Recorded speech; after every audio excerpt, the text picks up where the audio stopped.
소원을 적으면 이뤄줄 확률이 10배 높아진대요.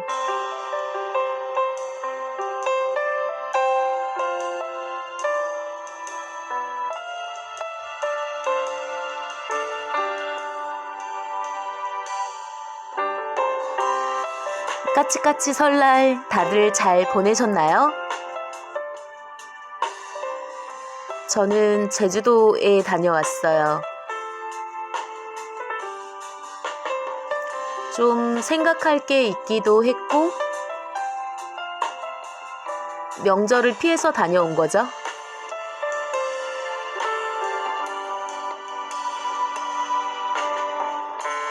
오늘 영상 말미에는 제주도 파도 소리를 준비했습니다. 시간 되시는 분들은 잠깐 보고 가세요.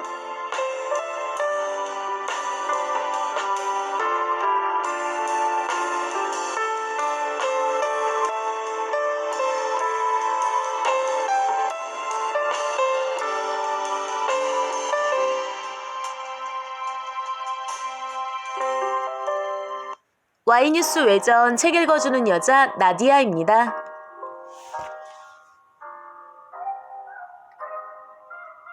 아틀라스 북스에서 펴낸 아주 낯익은 지식들로 시작하는 인문학 공부 보고 있죠?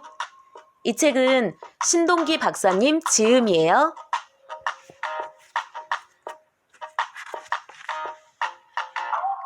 오늘은 일부 역사에서 사장, 사기, 중국 고대사를 보도록 할게요.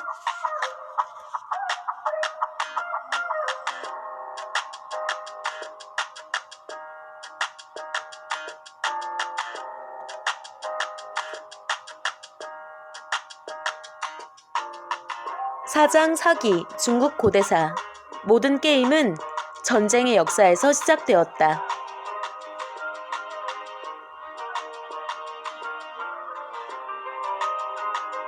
모든 게임은 전쟁의 역사에서 시작되었다. 양자 게임은 천하제패를 다툰 유방과 항우의 용쟁 호투나 지중해 패권을 놓고 벌인 한니발과 스키피오의 한판 싸움을 모델로 하고, 삼자 게임은 아침 저녁으로 바뀌는 위촉오, 삼국 간의 동맹과 배신을 룰의 속성으로 하고 있다. 또한 다자간 게임은 천자국이 쓰러지고 모든 제후들이 들고 일어나 힘의 우열과 발빠른 합종 연행으로 서로가 죽고 죽이는 춘추 전국시대를 그 전형으로 한다.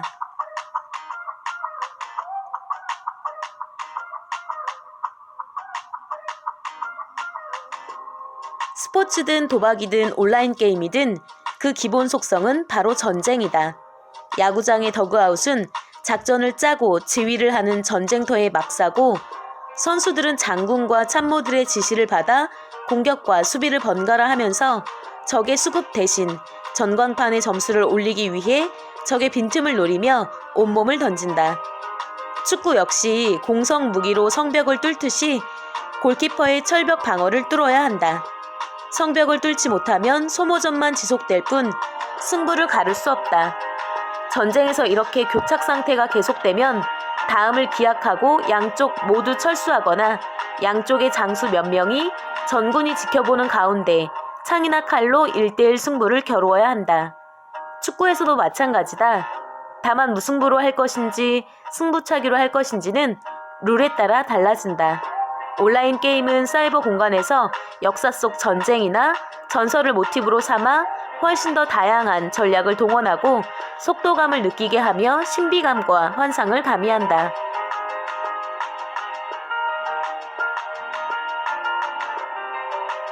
장기로 읽는 유방과 항우 간 천하쟁패. 전쟁의 역사를 엔터테인먼트 게임으로 옮긴 전형적인 고전은 바로 장기다. 가로 9칸, 세로 8칸으로 이루어진 72칸의 장기판에서 벌어지는 싸움은 장기짝에 쓰인 글자 그대로 BC 210년에 있었던 유방과 항우 간 천하쟁패의 축소판이다. 양편 각각 16개의 말은 왕인 한 또는 초 1개, 차 2개, 마 2개, 상 2개, 포 2개, 사 2개, 병 또는 졸 5개로 이루어진다. 장기는 상대방 왕을 외통수로 몰아넣으면 끝나는 게임이다. 고대 전쟁에서는 흔히 장수 한 명이 죽으면 일시의 전열이 무너지면서 항복하게 되는데 그것을 그대로 게임에 반영한 것이다. 반면 장수만 살아있으면 권토 중래해 언제든 다시 군사를 일으킬 수 있다. 장기는 양쪽 말들의 색깔이 다르다. 한의 말들은 붉은색, 초의 말들은 청색으로 글자가 새겨져 있다. 한이 붉은 이유는 한나라를 세운 유방, 즉 한 고조가 정룡의 아들이고 음양오행설에 의해 진나라 다음에 세워진 한 왕조의 색깔을 붉은색으로 인식했기 때문이다. 반면 상대인 항우는 왕조를 일으키지 못했기 때문에 특별히 색깔을 가질 일이 없다. 그런데도 항우를 청색으로 한 까닭은 붉은색과 대비가 잘 될 뿐 아니라 군사를 일으킬 당시 항우의 나이가 24살로 팔팔한 청춘이어서 그런 듯하다.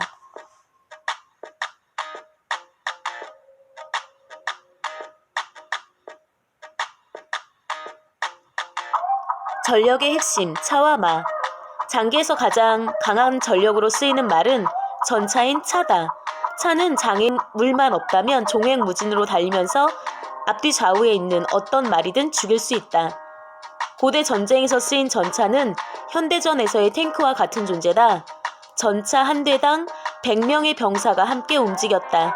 그런 이유로 동양 고전에서는 100만 대군을 동원할 수 있는 천자의 나라를 흔히 만승지국이라고 표현하고 10만 대군을 거느릴 수 있는 제후국을 천승지국이라고 표현했다. 만은 말을 타고 전쟁을 지휘하는 장군을 상징한다. 항우와 유방 간 천하쟁패에서의 핵심 인물은 경포와 한신이었다. 이 두 장수의 활약으로 항우와 유방은 자신의 세력을 키워나갈 수 있었다. 당연히 두 장수의 움직임에 따라 항우와 유방의 운명이 결정되었다. 거병 당시 시골에서 좀 노는 건달 두목에 불과했던 유방은 한신을 얻음으로써 비로소 항우와 겨룰 만한 힘을 갖게 되었다. 반면에 항우는 핵심 전력이었던 경포가 논공 행상 이후 유방의 품을 찾아감에 따라 크고 작은 모든 전쟁에서 직접 고군분투해야 하는 어려움에 빠졌다. 가지고 있던 말을 단순히 잃는 것이 아니라 적에게 빼앗겼으니 적의 전력은 배가 반면 자신의 전력은 절반으로 줄어든 셈이었다. 싸움의 균형추가 급격히 유방 쪽으로 기울 수밖에 없었다. 경포와 한신은 모두 전쟁서에 남은 탁월한 장수였다. 그러나 캐릭터는 전혀 달랐다.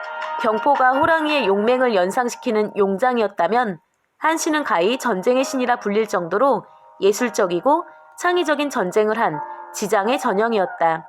이런 용장과 지장을 함께 얻은 유방이 천하의 주인이 된 것은 너무나 당연한 결과였다. 장기는 청색인 초를 잡은 사람이 먼저 둔다. 천하쟁패에서의 패장인 항우에게 먼저 공격권을 준다는 의미다.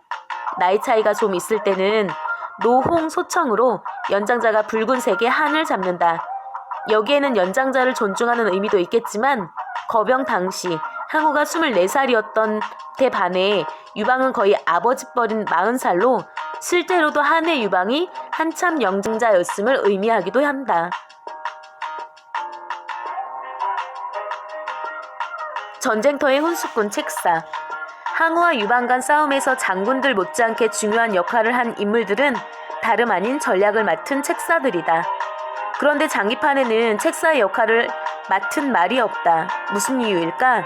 여기에는 책사는 항상 한 발 물러서서 여유를 가지고 판세 전체를 읽을 수 있어야 한다라는 깊은 뜻이 있다. 따라서 이들은 이훈득한 장기판 위가 아니라 외부에 있어야 한다. 그들은 누구일까? 바로 훈수꾼들이다. 장기를 두는 사람은 눈앞의 승패에만 집착하느라 몇 수 앞을 내다보면서 판세를 읽기가 쉽지 않다. 이때 옆에서 훈수꾼들이 끼어들어 훈수를 두게 된다. 장기 훈수는 뺨을 맞으면서까지 둔다는 이야기가 있는데 실제 전쟁에서는 뺨 정도가 아니라 목숨을 내놓고 훈수를 두었다. 항우는 이런 훈수를 별로 달가워하지 않았다. 무서울 것이 없이 자신만만한 20대의 젊은 탓도 있었을 것이다. 결국 나이가 항우의 할아버지뻘 되는 명책사 범증은 항우를 떠났고 또 한 명의 뛰어난 책사 진평은 유방을 찾아갔다. 반면에 유방은 훈수꾼의 조언을 항상 경청하고 그들을 귀하게 여겼다.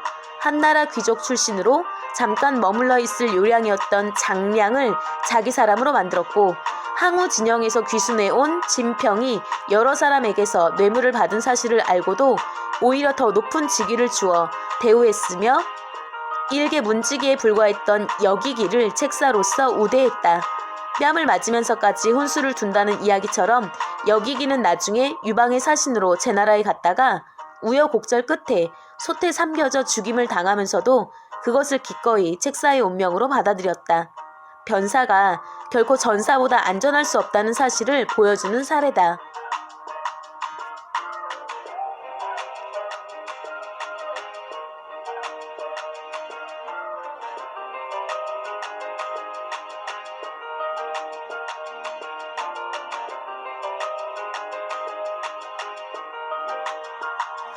상에 얽힌 장기의 기원. 장기판 위 말들 중에서 초 한의 실제 싸움과 일치되지 않는 것은 상, 즉 코끼리의 존재다. 항우와 유방 간 싸움 어디에도 코끼리는 등장하지 않는다. 장기의 기원을 중국에 두는 사람들 중에는 중국 남쪽 지역인 남월에 코끼리가 살고 있어서 전쟁에 코끼리가 등장했을 가능성도 있다고 보지만 그리 설득력은 없다. 어느 시대를 불문하고 전쟁은 죽기 살기 게임이어서 이기기 위해 동원할 수 있는 신무기는 무엇이든지 동원한다. 전염병으로 죽은 아군의 시신까지 적진으로 쏘아보내 적군을 몰살시키려고 하는 것이 전쟁의 치열함이다. 따라서 코끼리를 전투용으로 사용할 수만 있었다면 당연히 전쟁사에 그 기록이 남아 있어야 하는데 초한 전쟁사 어디에도 그런 기록은 없다. 항우와 유방의 천하쟁패로부터 400년이 지나 제갈공명이 맹획을 7번 놓아주었다가 7번 잡아들이며 남만을 평정할 때 코끼리가 잠깐 등장하기는 했다. 그러나 그 코끼리는 맹획 쪽의 목록대왕이란 자가 폼나게 타고 다니는 고급 자가용 격이었을 뿐이지 공격용 탱크처럼 쓰이지는 않았다. 코끼리가 공격용 탱크처럼 쓰인 것은 알렉산더의 동방 원정 마지막 싸움인 히다스페스 전투에서였다. 이때 인도의 포르스 왕이 200마리의 코끼리를 전투에 동원했다는 기록이 있다. 이후 BC 280년에 로마가 이탈리아 반도 통일을 마무리하는 과정에서 벌인 타렌툼 전투에서 상대방인 에페로이스의 피로스 왕이 코끼리를 사용했다는 기록이 있으며 BC 218년에 벌어진 2차 포에니 전쟁에서 한니발이 로마를 깔아 뭉개기 위해 코끼리를 사용했다는 기록이 있다. 이런 역사적 사실을 놓고 보면 일부의 주장처럼 장기의 기원을 3000에서 4000년 전 인도로 보는 것이 맞는 듯하다.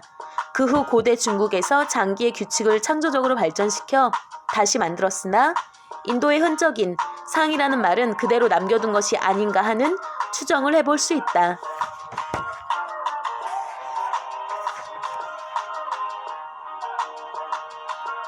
졸과 병의 운명은 임전무태이자 파부침선. 마지막으로 장기판 제일 앞에서 돌진하는 병과 졸은 옆 또는 앞으로만 움직일 수 있고 뒤로는 갈 수 없다. 이것은 전쟁 상황을 지극히 현실적으로 보여준다. 병이나 졸 입장에서는 임전무태고 장수 입장에서는 파부침선이다. 임전무태가 뒤로 물러서지 않겠다는 병사 스스로의 각오라면 파부침선은 장수가 강을 건넌 뒤 배를 부수고 밥을 짓는 솥을 모두 깨게 할 퇴로를 차단함으로써 죽음 아니면 승리 둘 중 하나를 택일하도록 병사들을 내모는 상황이다. 물론 척추 전국시대 때 오기 장군처럼 말단 병사 다리의 고름을 직접 입으로 빨아내는 감동적인 서번트 리더십을 보여줌으로써 병사들이 전장에서 단 한 발짝도 뒤로 물러나지 않게 만들 수도 있다. 어쨌든 장기팔의 졸이라는 표현처럼 병과 졸의 싸움의 선봉대로서 앞만 보고 전진해야 하는 전쟁터 병사들의 운명을 잘 나타내고 있다. 끝내 멍군을 외치지 못한 항우의 운명. 장기는 이쪽에서 적의 장수를 외통수로 몰아 장군이요를 불렀는데 상대방이 장수를 보호할 수가 없어 멍군이요를 부르지 못할 때 게임이 끝난다. 항우는 그의 마지막 싸움이 된 해하 전투에서 멍군이요를 외칠 수 있는 상황이었다. 비록 전세를 역전시킬 가능성은 전무했지만 완전 외통수는 아니었다. 5강에 하나뿐인 배를 젓는 정장의 권유대로 강을 건너 몸을 피할 수 있었다. 훗날 강동의 젊은이들을 모아 다시 권토 중례할 수 있었다. 그러나 항우는 끝내 멍군을 부르지 않았다. 하늘이 자신을 버렸다고 판단했기 때문이다. 사랑하는 여인 우희를 단칼에 보내고 스스로 목숨을 끊었다. 역발산 기계세의 기상으로 8,000명의 강동 권하들을 이끌고 오강을 건너 7년간 대륙의 전장을 거침없이 누비며 70회 이상의 싸움에서 한 번도 패한 적이 없는 항우 나이 불과 31살 때의 일이었다. 72칸의 판 위에서 32개의 말로 이루어지는 장기, 여기에는 풍운의 시대를 살다 간 수많은 영웅들과 이름 없이 쓰러진 군상들의 삶과 전쟁의 역사가 고스란히 녹아들어 있다.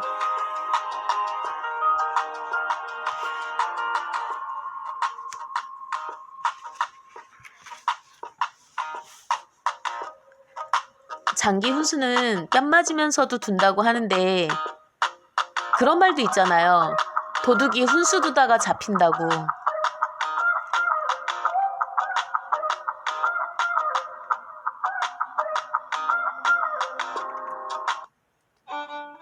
Y뉴스 외전 오늘의 희망 메시지는요.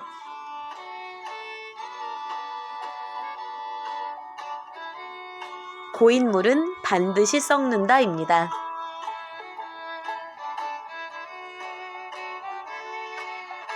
물은 흘러야 되는 거잖아요. 썩는 것 자체도 어떻게 보면 움직임이긴 해요. 여러분은 어디로 흐르고 싶으신가요?